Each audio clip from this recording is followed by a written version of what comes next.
24 թվին շարունակում է աշխատանքը, տաղավարում այսօրին հյուրն է Հեցի հասարակայնության հետ կապերի դեպարտամենտի նախկին ղեկավար Նատալիա Սարջանյանը։ Բարև ձեզ, Տիկին Սարջանյան։ Բարև ձեզ։ Շնորհակալ եմ մեզ ընկալվելու համար։ Շնորհակալ եմ հրավերի համար։ Խոսենք Հեցից, ինչ փուլում է Հեցի վաճառքի գործընթացը։ Ինչպես գիտեք, Երամսա ժամկետը բանակցությունների այս տարվա փետրվարի 21-ին ավարտվել է, մինչև փետրվարի 21-ը պետք է տարածքային կառավարման եւ ենթակառուցվածքների նախարարության կողմից ներկայացվեր առաջարկ Հեցի սեփականատիրոջը, որը կատարվել է փետրվարի 17-ին, այսինքն փետրվարի 17-ին տկենից առաջարկը նամակը համապատասխան ելք է ունեցել, մեզ այդ մասին բանավոր կերպով հայտնել են փետրվարի 19-ին, իսկ արդեն ֆիզիկապես առաջարկ նամակը ստացել ենք փետրվարի 25-ին, այսինքն բոլոր ժամկետների խախտումով։ Կար եռամսյա ժամկետ, որի ընթացքում պետք է սկսվեին ենթադրաբար բանակցությունները Հեցի սեփականատիրոջ հետ, որը եւ չի արվել, ենթադրությունները թողնում եմ մեր հասարակությանը, այստեղ կարծում եմ, որ մտադրություն էլ առանձնապես սեփականատիրոջ հետ բանակցելու չի եղել, այլապես հենց առաջին օրվանից այդ բանակցությունները կսկսվեին եւ չէին թողնի մինչեւ վերջին օրը։ Հիմա հաջորդ փուլով ինչ պետք է։ Հաջորդ փուլը արդեն գերակաշահի ճանապարհով գնալու փուլն է, որն արդեն ի տարբերություն այս ժամկետների ժամկետ չունի։ Ենթադրվում է, որ պետք է ընկերությունը գնահատվի անկախ կազմակերպության կողմից, մենք պնդում ենք, որպեսզի այդ գնահատումը կատարվի միջազգային հեղինակություն վայելող կազմակերպության կողմից եւ ըստ որոշված արժեքի դրանք կգումարվի նաեւ 15%-ը, որովհետեւ հանրային շահի մասին օրենքով այդպես է նախատեսված, որ արժեքին գումարվում է նաեւ 15%-ը եւ արդեն կգնա այդ ճանապարհով։ Խոսենք Հեցի ժամանակավոր կառավարիչ Ռոմանոս Պետրոսյանի երեկվա հրապարակած լուսանկարներից, որտեղ հին ենթակայաններն է նա հրապարակել եւ մասնավորապես նա նշել է, որ Հեցի բաշխման ցանցի նախորդիվ հիշատակված ավելի քան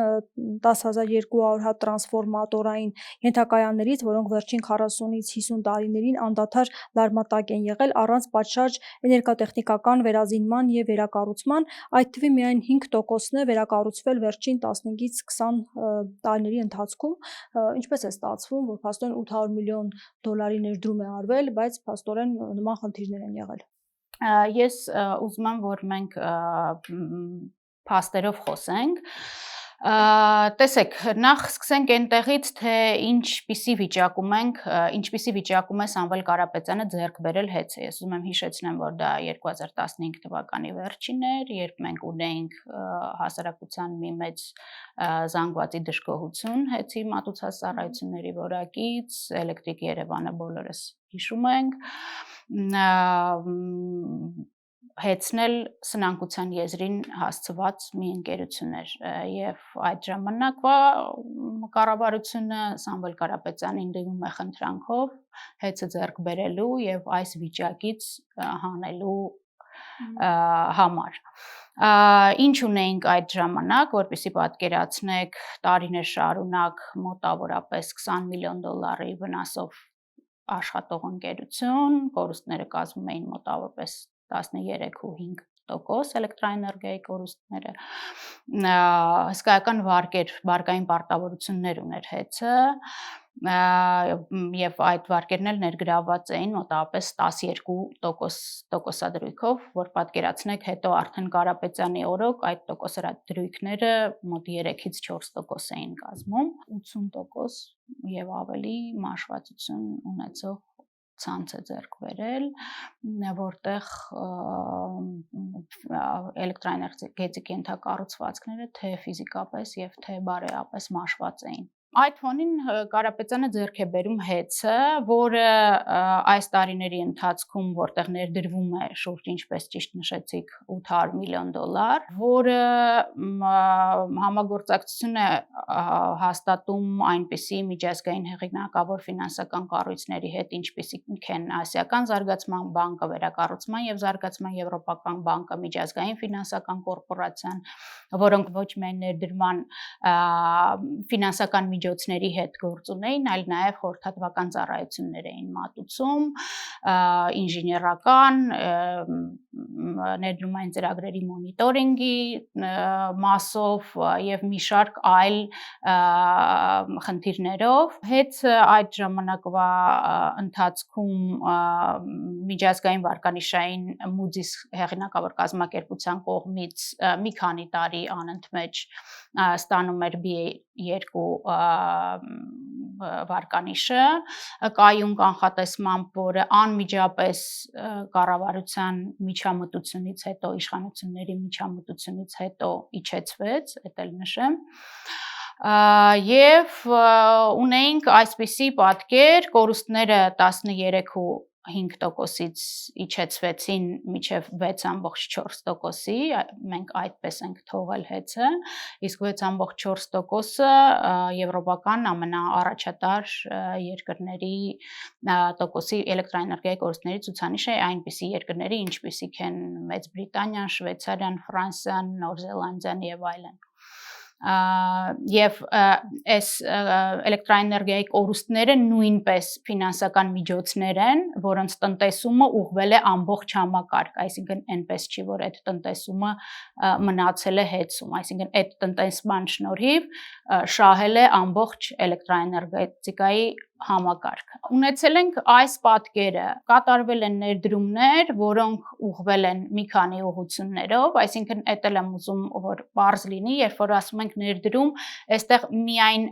ցանցերի վերազինումն ու արդիականացումը չէ, այստեղ մտնում են նաև նոր միացումները, որոնք հսկայական ծավալների են հասել այս տարիների ընթացքում եւ այն միջոցները, որոնք նույնպես կարող էին ուղղվել օրինակ այդ ենթակայանների վերակառուցմանը, ստիպված են եղել ուղղվել նոր միացումներին, որովհետեւ հեծը այն կազմակերպությունն է, հանրային ծառայությունների մատուցող, որը պարտավոր է ցանկացած իրեն դիմաց ֆիզիկական կամ իրավաբանական անձի ապահովել էլեկտրամատակարարմամբ։ Գումարները ներդրումային ծրագրի մի ուղղություններից էր նաև հայտնի Ասկոեի համակարգի ներդրումը, բոլորին հայտնի որպես smart հաշվիչների համակարգը, որի շնորհիվ նաև այդ կորուստները, ինչպես արդեն նշեցի, նվազեցվել են մինչև 6%-ի ցուցանիշը։ Ասել, որ այդքան ներդրումով ամբողջ համակարգը հնարավոր էր արդիականացնել, այդպես չի, որովհետև նաև շատ կարևոր հանգամանք ներդրումային ծրագրերը կատարվել են այն սկզբունքով, որպեսզի սակագնի վրա ազդեցություն չունենան։ Այսինքն Սամվել Կարապետյանը շատ մեծ սիրով կկատարեր շատ ավելի մեծ ներդրումներ, բայց այդ ժամանակ արդեն մենք գործ կունենայինք սակագնի բարձրացման հետ, որը ամեն ինչ այս տարիների ընթացքում արվել է այնպես, որպեսզի որևէ կերպ սակագնի վրա ազդեցություն այդ ներդրումները չունենան։ Ասեն իր այդ ներկայացրած թիվը, որ միայն 5%-ն է վերակառուցվել վերջին 15-ից 20 տարիների ընթացքում։ Չէ, 5%-ի մասին չի խոսքը, ես տոկոսային հարաբերակցությունը չգիտեմ, դա առանձին գնահատման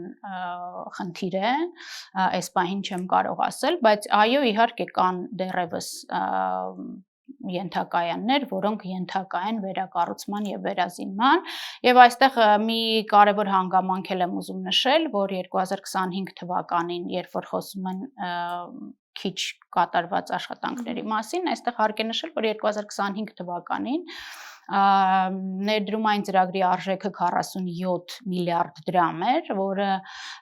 մենք դիմել էինք հանրային ծառայությունների կարգավորող հանձնաժողովին խնդրանքով, որ ավելացնեին մինչև 53 միլիարդ դրամը, առաջարկը մերժվեց եւ ավելին կատարվել է ընդամենը 26 միլիարդ դրամի չափով։ Այն դեպքում, երբ իրենք ժամանակավոր կառավարիչները նշանակվել են տարվա կեսից, իսկ արդեն մինչև տարվա կեսը բոլոր ամրցութային գործընթացները, պայմանագրերը, համապատասխան սարքավորումների ձեռքբերումը արդեն գրեթե կատարված էր, այսինքն ամենաբարդ process-ի մի մասը ավարտված էր եւ ընդհանրապես պետք էր ավարտին հասցնել, որը որ չի արվել, կարծում կարելի է նաև սրա մասին խոսել, թե ինչու է թերակատարվել Եվ ունեք ներդրումային բացատրություն, ինչու է թերակատարվել։ Ես կարծում եմ, որ դա զուտ կազմակերպչական, աշխատանքային, ոչ մասնագիտական, ոչ պրոֆեսիոնալ աշխատանքի հետևանք է։ Նաև խոսում է ուռճացված ծախսերի մասին եւ իրենք հակադրում են այդ ամենը, որ իրենք խնայողություններ են անում։ Բարձր աշխատավարձերի, ուռճացված ծախսերի մասով ինչ կասեք։ Տեսեք, Հայաստանի էլեկտրական ցանցերը խիստ կարգավորվող ընկերություն է։ Այսինքն հանրային ծառայությունները կարգավորող հանձնաժողովը խիստ հսկողություն եւ կարգավորում է իրականացնում ՀԵՑ-ի նկատմամբ։ Բոլոր ծախսերը հաստատվում են հանրային ծառայությունները կարգավորող հանձնաժողովի կողմից։ Եթե սեփականատերը որոշում է այդ ծախսերից ավելին կատարել, դա արդեն որևէ կերպ սակագնային մարժայի մեջ չի ներառվում, չի ընդունվում հանձնաժողովի կողմից եւ չի ներառվում։ Այսինքն նկատունեք բարձր աշխատավարձը, այլ խոսքերով նույն բարձր աշխատավարձի մասին էլ դա վճարում է սեփականատերը իր սեփական միջոցներից։ Աշխատավարձի մասով գոյություն ունի ուղղություն, շեմ, տրված ինչ որ մի գումար, դրանից ավել, եթե սեփականատերը որոշում է աշխատավարձ հատկացնել, դա արդեն սեփականատիրոջ միջոցների հաշվին է։ Հիմա իրենք հակադրում են, որ իրենք խնայողություններ են անում այս առումով։ Խնայողությունը օրինակ, որ ներդրումային ծրագիրը թերակատարելու առումով, օրինակ, որ մասով։ Այստեղ շատ կարևոր է, որ վճարում է դրա համար բաժանորդը, թե ոչ, թե սեփականատերը իր միջոցներից որտեղ եւ ինչպես նպատակահարմար կգտնի ֆինանսական միջոցները ուղղելու, դա կարծում եմ սեփականատիրոջ գործն է։ Այստեղ ամենակարևորը սպառողը վճարում է դրա համար, թե ոչ։ Իսկ սպառողը այս պարագայում ուղղակի չի կարող վճարել, որովհետև շեմ գոյություն ունի եւ հոդվածներ գոյություն ունեն, ամեն հոդվածը ունի իր ֆինանսական ռեսուրսի չափը։ Դրային փոփոխությունների մասով ինչ կասեք, որովհետև շատ է խոսում այդ մասին, որ ամբողջ ԿՊԱ-կաններ են աշխատում եւ հատուկ միտում է եղել հեռացնելու 5 կադրերին։ Այստեղ շատ կարևոր հանգամանք է, որ պետության միջամտությունից հետո փաստորեն ոչ թե պրոֆեսիոնալների են ներգրավել այդ աշխատանքների կատարման կամ շտկման, ինչպես իրենք են ասում հարցում, այլ փաստորեն բերել են կամ ԿՊԱ-կանների կամ ԿՊ-ին մոտ կանգնած մարդկանց, որոնք կարծում եմ, որ մասնագիտական հմտություններ չունեն, առավել եւս պրոֆեսիոնալիզմի մասին խոսելը ավելորդ է։ Ասեմ նաև, որ նույն այդ ԿՊԱ-կանները, որոնք նաև բողոքում էին, որ բարձր աշխատավարձներից, նույն այսօր ստանում են Սամվել Կարապետյանի հաշվին իրենց աշխատավարձները, բարեգործություն են անում, մինչև այս պահը ամբողջ ՀԵՑ-ի գործունեությունը իրականացվում է Սամվել Կարապետյանի ֆինանսական միջոցների հաշվին։ Վաղը փաստորեն տեղի ունենալու վարչական դատարանում ՀԵՑ-ի գործով հերթական նիստը, ինչ ակնկալիք ունեք։ Մեծ ակնկալիքներ չունենք, քանի որ ինչպես ասում եմ, մեր երկրի վարչապետը չկա այդպիսի դատավոր, որ իր ասածը չանի, այնպես որ ակնկալիքները մեծ չեն, բայց միևնույնն է մենք բոլոր նաև միջազգային իրավունքի գերակայության առումով գնալու ենք բոլոր ճանապարհներով, ինչպես գիտեք, կա Ստոկհոլմի արբիտրաժի համապատասխան որոշում, ըստ որի որևէ գործողություն չպետք է կատարվեր ՀԵՑ-ի հետ կապված, պետք է դադարեցվեին ժամանակավոր կառավարչի լիազորությունները եւ թողնեին այն ՀԵՑ-ի այն ստատուսում, որում որ կար միջև պետության ներգործությունը, այնպես որ տեսնենք ինչ որոշում կարողացավ կառավարությունը չիրականացնել եւ դա որևէ խնդիր չառաջացրեց։ Փաստորեն միջև այսօր կառավարությունը անտեսում է Ստոկհոլմի արբիտրաժի որոշումը եւ միջև այսօր ունենք այն, ինչ ունենք։ Իդեպ խոսում էր, որ կառավարության ներսում եւս տարաձայնություններ կա այս առումով եւ նաեւ հեռացվեց աշխատակիցով, խոսել էր այն մասին, որ արբիտրաժի դատարանի որոշումը պետք է կայացվի։ Շարունակում է կարծում եք այս մտահոգությունները ներսում հենց, որ խնդիրներ կարող է առաջանալ։ Անկասկած հետագայում առաջանալու են այս խնդիրները, առաջին հերթին ներդրողների համար, որովհետև ցանկացած ներդրող, երբ որ գալիս է մեր երկիր եւ տեղեկանում է այն մասին, որ Հայաստանի ամենամեծ կազմակերպություններից մեկը փաստորեն կարելի է այդպես պարզապես վերցնել սեփականատիրոջ ձեռքից, ես կարծում եմ, որ շատ երկար կմտածի արժի այստեղ ներդրում կատարել, թե ոչ։ Միայն ներդրումների մասով կազմի։ Ոչ միայն ներդրումների, հետագայում նաև համապատասխան սանկցիաներ կարող են կիրառվել Հայաստանի նկատմամբ եւ արտասահմանում գտնվող Հայաստանի գույքի նկատմամբ կարող է արգելանք դրվել եւ այլն մի շարք գործողություններ կան, որոնք արբիտրաժի որոշումը չկատարելու պարագայում նախատեսված են։ Սահմանադրական դատարանը փաստորեն նաև ընդդիմադիր պատգամավորների ներկայացրած հայցը մերժեց։ Այո։ Հեծի լիցենզիայի զրկելու մասով։ Այս մասում ինչ կասեք։ Նույնը համարեցին, որ հեծի լիցենզիայի զրկումը հակասահմանադրական չէր ըստ սահմանադրական դատարանի։ Հիմա ինչ է սպասվում, այդ դատարանի նիստն է եւ ուրիշ այլ գործընթացներ։ Վաղը վերջին նիստն է, տեսնենք թե դատարանը ինչ որոշում կկայացնի։ Այդպես։ Իսկ առասարակ հեծի ինչ կարևորություններ, որ իշխանությունը գնաց այս քայլերին, դուք ինչ բացատրություն ունեք, վրեժ խնդրություններ, թե ավելի խորքային պատճառներ կան։ Ես կարծում եմ, որ Սամվել Կարապետյանի եկեղեցուն ուղղված աջակցության խոսքերից հետո այս ամեն ինչը սկսվեց, այդ թվում նաև նրա վրա ինչ որ ազդելու մեխանիզմ որպես հեծը վերցնելը, որը ինչպես տեսանք չստացվեց, որովհետև Սամվել Կարապետյանը ասաց, որ հեծը որպես ունեցվածք չի կարող համեմատվել երկրի առջև ծառացած այն բազմաթիվ խնդիրների հետ, որ այսօր ունենք եւ բնականաբար ընտրություն կատարելու նույնիսկ հարց չի առաջանում իր մոտ։ Իսկ խնդիրներ, դժգոհություններ, որ իրենք հիմա նշում են, նախկինում ներկայացվում էին իշխանության կողմից։ Տեսեք, դժգոհություններ հիմա նաև այդ մասին խոսենք, հա, ինչ ունեինք ու մենք երբեք, հա, հիմա ինչ վիճակ է, մենք երբեք չենք ասել, որ խնդիրներ չկան, որովհետև նախ հեծը այնպիսի կառույց է, որ էդ էլ եմ ուզում պարզ լինի, ընդհանրապես էլեկտրաէներգետիկական ոլորտը այնպիսին է, որ դու ինչքան էլ ներդնես, չես կարող ինչ որ գումար ուղղել, ինչ որ բան նորոգել, արդիականացնել ու մոռանալ դրա մասին, գնալ առաջ։ Այսինքն տարիներ հետո, չգիտեմ, 10 տարի, 15 տարի հետո նորից պետք է վերադառնաս ու նորից վերազինում կատարես այնտեղ, որտեղ 10 տարի առաջ ներդրում ես արել։ Այսինքն ինքը անընդհատ ներդրում պահանջող մեխանիզմ է։ Մենք երբեք չենք ասել, որ խնդիրներ չկան, մենք բազմաթիվ անգամներ տարբեր ձևաչափերով խոսել ենք այն խնդիրների մասին, որոնք կան, եղել են օբյեկտիվ խնդիրներ, սուբյեկտիվ խնդիրներ եւ այլն, եղել են շատ այն ֆոնը, որ ստեղծվեց օրինակ հեծի պատասխանատվության դաշտից դուրս էր, չգիտեմ, եթե կհիշեք կառավարության նիստի ժամանակ հայտնի անջատումը օպերայի եւ բալետի շենքում տեղի ունեցած անջատումը, մարզադաշտում տեղի ունեցած անջատումը, որոնք բոլորը հեծի պատասխանատվությունից դուրս էին ու մենք այդ մասին շատ ենք ասել։ Հայտնի հրդեհը, որ էլի հեծի ենթակառուցվածքներում չէր, բայց որից դուժեց կենտրոնի 20%-ը,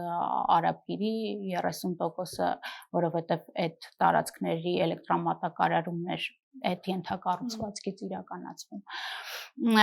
Ինչ ունենք հիմա։ Հիմա ունենք, ինչպես արդեն ասացի, թերի կատարված տարեկան ներդրումային ծրագիր, ունենք 40%-ով ավելացված անջատումներ, 40%-ով ավելացել են, այո, վերջին 4-րդ եռամսյակը, եթե համեմատենք 24 թվականի եւ 25 թվականի, 40%-ով ավելացել են այդ անջատումները եւ ունենք շատ մեծ դժգոհություններ հավելագրումների մասով, որը մեր ժամանակ գրեթե չկային։ Մեր ժամանակ հավելագրումների մասին այդ հայտնի ASCII համակարգի ներդրումից հետո մենք գրեթե մոռացել էինք, շատ քիչ էին հավելագրման մասով բողոքները։ Հիմա շատ գալիս կամ ծախսել։ Հա, բողոքները շատ են։ Կարծում եմ շուտով նաև հաշվետվություններ կհրապարակվեն եւ այդ ամեն ինչի մասին հնարավոր կլինի խոսել նաև ըստ ներկայացված հաշվետվությունների։ Իսկ պետականացման մասով, որ սկզբում իշխանությունը խոսեց, որ պետականացվելու է ՀԵՑ-ը, հետո արդեն որոշ ժամանակ անց Փաշինյանը փոխեց իր խոսույթը եւ ասաց միգուցե այլ կազմակերպություն լինի, որ գնի վերավաճառվի պետականացվելուց հետո։ Սա ինչի մասին է խոսում, որ իրենք հասկացան, թե ինչ բարդ գործընթաց է ամեն ինչ, ինչ խնդիրներ կարող է առաջացնել։ ՀԵՑ-ը ընդհանրապես ՀԵՑ-ի նման կառույցի մենեջմենտը պահելը, հա, կոպիտ ասած ՀԵՑ-ը պահելը Հայաստանի բյուջեի համար բավականին թանկ հաճույք է, որովհետև եթե դուք նայում եք նույն այդ ներդրումների չափը, որ պետք է անընդհատ անվերջ արվի եւ ՀԵՑ-ի նման հսկա կառույցը ղեկավարվի, բնականաբար պետության համար բարդ է լինելու, դե արդեն իրենք կորոշեն, չեմ կարող ասել կվերավաճառեն, բայց նորից եմ կրկնում, որևէ լուրջ ներդրող չեմ կարծում, հաշվի առնելով նաև արբիտրաժի որոշման առկայությունը, չեմ կարծում, որ կմտնի այդ գործարքի մեջ։ Շնորհակալ եմ զրույցի համար։ Ես եմ շնորհակալ։ Զրուցում էի ՀԵՑ-ի հասարակայնության հետ կապերի դեպարտամենտի նախկին ղեկավար Նատալիա Սարժանյանի հետ։ Շարունակեք մեզ հետևել, կհանդիպենք։